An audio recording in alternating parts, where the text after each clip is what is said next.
state level governments as well. Like, let's not lose sight of that. Like you said, Texas was able to make the federal government cave.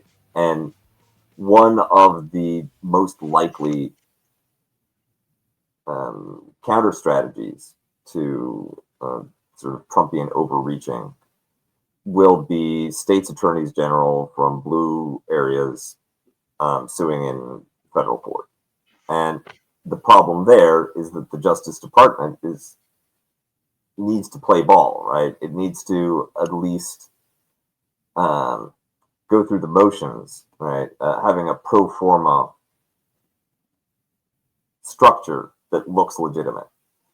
If you purge the entire Justice Department, and you've already stacked the judiciary, as Trump did in his previous term, then the people who decide whether or not something is illegal, decide whether or not something is constitutional, well, they're on the same team as the people who are trying to do this unconstitutional, illegal thing. There's no reason to trust them that they'll adjudicate it fairly.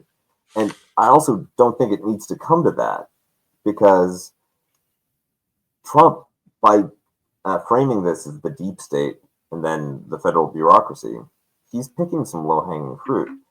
People have been shitting all over bureaucrats for so goddamn long. I remember that they were a punchline and an object of disgust in the 80s and 90s. Fat cat bureaucrats, or they were either spoiled, wasteful, lazy, or incompetent, perhaps all of the above.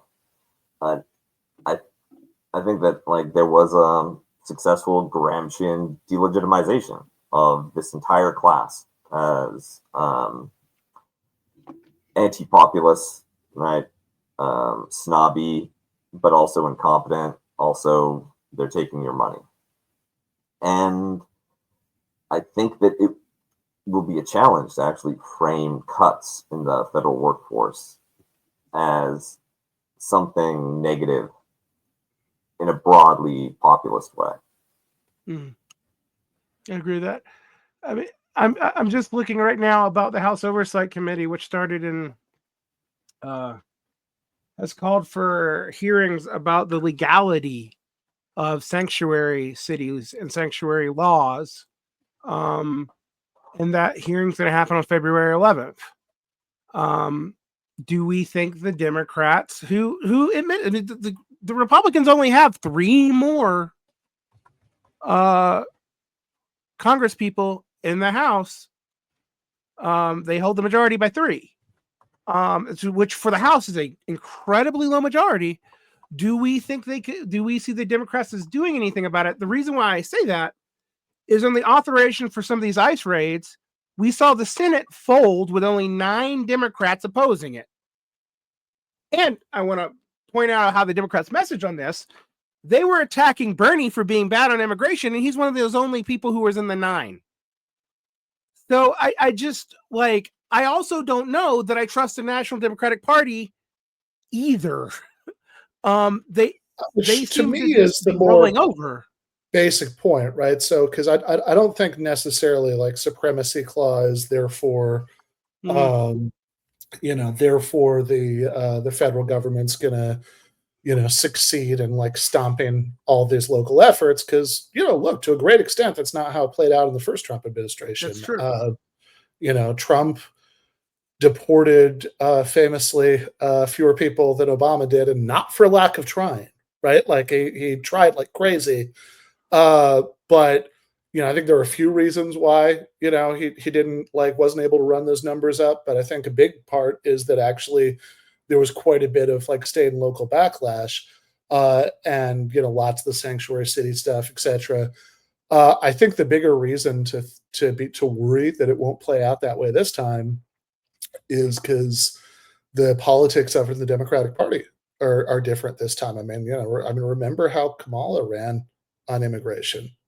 I mean, it was there was just not the slightest effort to present any kind of counter narrative. It was just, oh, look at me, I'm a prosecutor who went after cartels and human trafficking and blah blah blah. So you can trust me, you can trust me to be tough on the border, right? Like that doesn't exactly give us a lot of reason for confidence, that they're gonna stand up to Trump's efforts to do mass deportation. I also don't. We have to think about what the red states are doing in their own states too. And we have to remind ourselves that right now, I think the GOP does control more states than the Democrats, even though the Democrats oversee more of the population. I'm not even sure they oversee more of the population, but I think they might because of the density in New York and California. We've seen red-ish movements in those two bastion areas. I don't know if they'll continue. And I don't know what it means. Like, I'm not here saying that Trump's going to set up a dictatorship tomorrow. I actually do think that's the kind of thing that causes a bourgeois coup. But what does it mean that everyone seems out to lunch? We've had 4 years. We've had 3 years of most of Project 2025 being available. And even I thought, and I'm going to admit I was wrong. There was no way they would try to accept your apology. Right. They were going to try to blitzkrieg something that incoherent into policy. What we're seeing now is actually not even Project 2025. There's stuff that they're doing now that is more ambitious than anything in that document. There's also stuff they haven't done yet, like making all union, like private union laws federalize the way completely undoing the NCLB, but they could do that. There's a real possibility of that happening. The other thing is, we have been over relying on executive orders as a way to deal with lacks and holes in legislation going back to World War II.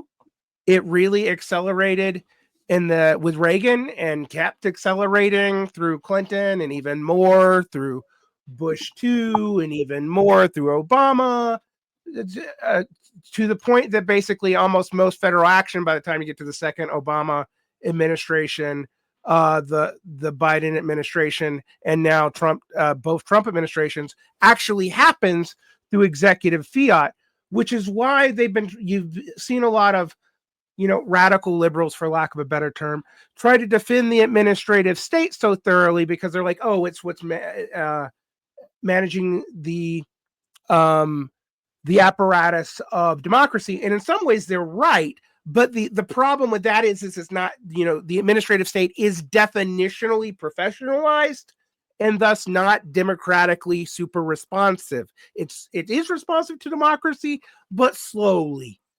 And so when you totally dismantle that, however, replace it or like go in and do the stuff, which, by the way, I mean, we have to admit the stuff about going in and like gutting the administrative power is stuff that the president can theoretically do because of it, powers given to the president over the executive in the Constitution. But we have, as a society, also regularized a lot of that. But Trump's going after executive orders going all the way back to Lyndon Johnson, including things like the order that makes the Civil Rights Act apply to federal employment. Yeah, the Equal Opportunity Employment Commission order. Yep, that's been undone. So go ahead. Which is part of the flooding the zone because it was sort of presented as, and like what it got mixed up with, I think in the heads of most observers, was the anti-DEI stuff, right? But it's like all kind of being done at once, right? So like all these people who have DEI bullshit jobs that have only existed since 2020, and it's kind of okay, right? That we don't necessarily need that. That it's like and actually are just being put on paid furlough anyway, right? Like, but that's like kind of the main event in the public spectacle of it, right? But it's like there's actually also stuff that's really chipping away at the original victories of the civil rights movement. And I think that there's another rationale for this flood the zone strategy, and that is probing for weakness. right? The reality is that the transfer of personnel inside the federal bureaucracy has not taken place yet.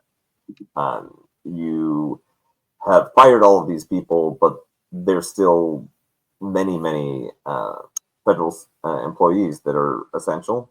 And there's also the process of transferring the institutional knowledge of how things work, the procedures and contacts at the very least, to the new set of people.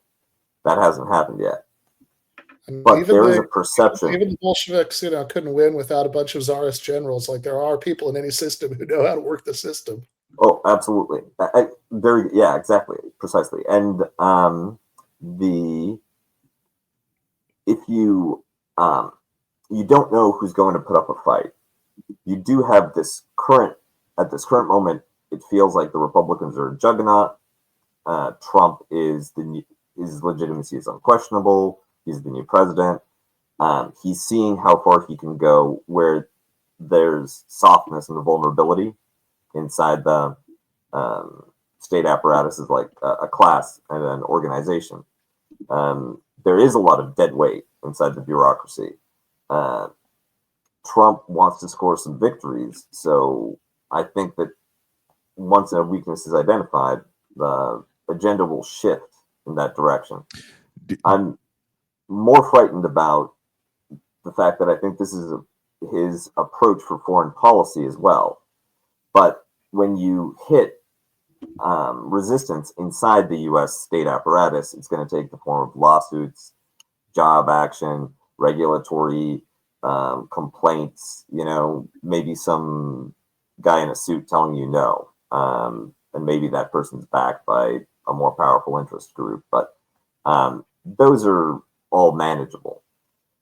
When you hit resistance in foreign policy from a position as belligerent and maximalist as Donald Trump, right? Like, are you really going to lose a ship over Greenland?